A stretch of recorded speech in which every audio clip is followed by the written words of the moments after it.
한 장의 역사 채널에 와주셔서 감사합니다. 그냥 가시지 말고 구독도 부탁드릴게요.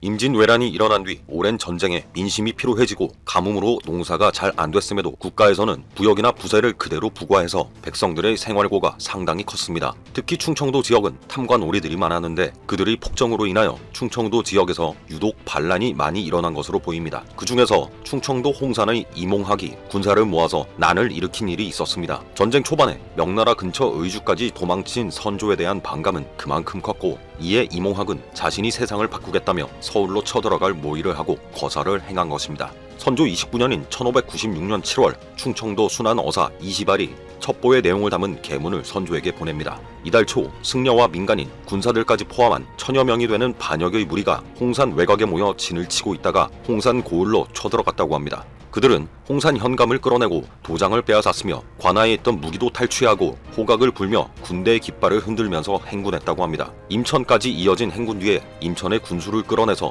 줄로 목을 묶고 끌고 갔다고 하는 내용이었습니다. 그러면서 지극히 놀라운 내용이므로 아직 첩보에 불과한 내용이어서 사실 유무를 판단하기 힘들지만 일단 조정에 보고하고 가까운 고을에 토수와 살수를 징발하여 토벌할 계획이라고 합니다. 이에 선조는 주모자가 누구인지 묻고 관군이 반역 무리를 어찌 다룰 것인지 묻습니다. 이미 조선에는 이전부터 지방마다 도적대가 들끓었고 기근으로 삶이 막막해진 백성들이 무리를 지어 들고 일어나는 일이 많았기에 지방 관아에서 그들을 통제하기 힘들었습니다. 그런 상황에 이몽학은 자신이 군사를 모아서 굶주림에 허덕이는 백성을 구하고 나라를 안정시키겠다고 하며 난을 일으킨 것입니다. 이몽학이 전진기지로 삼은 곳은 충남 부여의 무량사라는 사찰의 동굴 속이었는데, 이몽학이 왜군과 싸울 당시에는 군사를 훈련시키는 조련 장관이었습니다. 당시 무량사에 우거하면서 선봉대장인 한현과 친교를 맺었습니다. 이몽학과 한현이 반란을 모의한 것인데, 실록에선 이몽학은 어리석고 아무 재능이 없었으나 한현은 교활하고 사리에 밝았다고 기록하고 있습니다.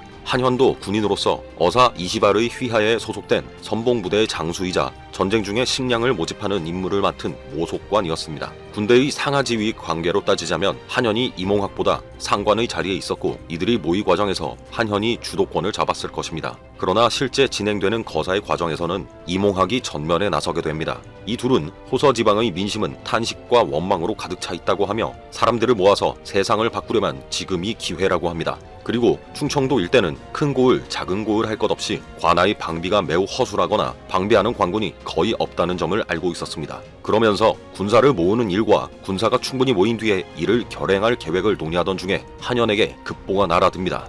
홍주에 계신 한현의 부친이 별세하였다는 전갈이었고, 결국 한현은 홍주로 가서 상을 치른 다음에 각각의 군사를 이끌고 만나 군사를 합친 다음 서울로 진격하자고 합니다. 그러면서 이몽학은 본격적으로 군사를 모집하기 시작합니다. 이몽학이 전진기지로 삼고 있던 무량사의 동굴 속에서 이몽학과 뜻을 함께하겠다는 승려들을 규합하여 깃발과 무기를 만들었습니다. 그러면서 이몽학은 깃발들의 천에다 계유, 갑술, 을해, 병자 등 각각 과거 연도의 감년을 적으라고 합니다. 이몽학은 호서지방의 풍습이었던 동갑회라는 잔치를 열어 군사를 모을 계획을 한 것입니다. 동갑회는 노소 귀천을 막론하고 각각 나이를 상징하는 깃발을 세우고 거기다 해당 감년을 써놓으면 사람들이 무리지어 와서 각자 그 자신과 동갑인 깃발 아래로 몰려와서 술을 마시며 즐기는 풍습이었습니다. 준비를 마친 이몽학은 사전에 규합한 승려들과 무량사의 동굴에서 나와 마을로 향합니다. 이몽학의 군사들이 색색의 깃발을 세우고 나팔과 북소리를 울리면서 마을 들판으로 들어서자 사람들이 몰려나오기 시작합니다.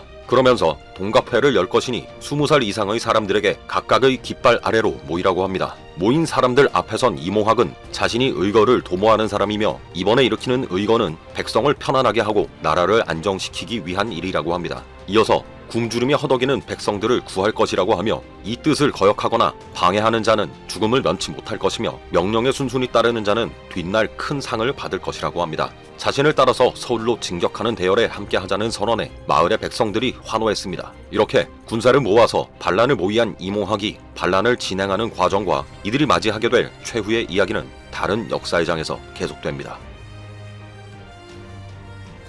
구독해주실 거죠? 부탁드릴게요. 감사합니다.